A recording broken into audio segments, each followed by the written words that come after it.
There is a very contradictory thing which we do in our daily lives. Like, for example, when we feel sadness or any kind of anxiety, what we do is that we distract ourselves with the external factors. Like either we shop or we go out and chill, and we try to distract ourselves from that sadness or anxiety, and we feel better for a while, but suddenly that sadness and anxiety comes back. Why? Because the cause of that sadness, we didn't cater to it. What we did is that we actually shifted the entire topic to some external factor. So whenever an emotion arises in us, what we do is that we try to escape it instead of understanding it, and the mind learns a shortcut. An ancient wisdom has already warned us about this particular thing. In the Bhagavad Gita, Krishna says that sensory pleasures feel good in the beginning. We attract things, so obviously it feels good to our eyes or our senses. Then we want those things in our life, but those sensory pleasures always turns us into sorrow. Why? Because relief from something does not mean healing. The Upanishad called this misidentification. When we mistake distraction with solution. Now, our mind will always say that, I want this, because our mind needs constant mental stimulation.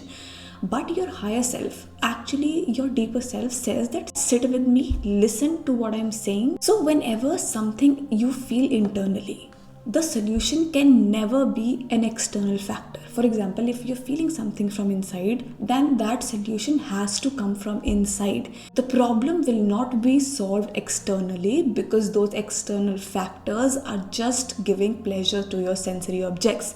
But the problem which you have, but the anxiety, the sadness, or the emotion you have is internal. So obviously the solution has to be internal. That means that you have to sit with your emotions. You have to understand them. Ask yourself, does this emotion need distraction or it needs your presence? And this particular pause is called mindfulness, and it actually gives you freedom, because now you know that the solution is not external, it has to be internal. Katha Upanishad already said, Shreyo hi jnanam, preyo hi ajnanam. The good and the pleasant approaches a person. So Shreyo is the good and the preyo is the pleasant.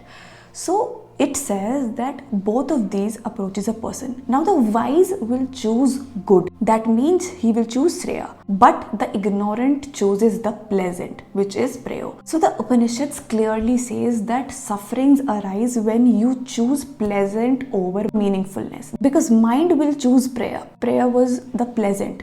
And mind actually needs temporary relief, because mind is a machinery kind of thing. So it will always choose temporary solutions over mindfulness. But your awareness chooses Shreya, which is the good, which is actually good for you, which is meaningful, which is mindfulness. And this will be the real solution for you. Now, this does not mean that, you should not enjoy your life or you should just leave everything behind. No.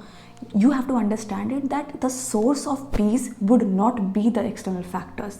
The source of peace is you, and you have to understand is that do not cling to pleasures as source of your happiness or peace, because I already told you that if the problem is internal, the external factors would not be the solution. Hear this line.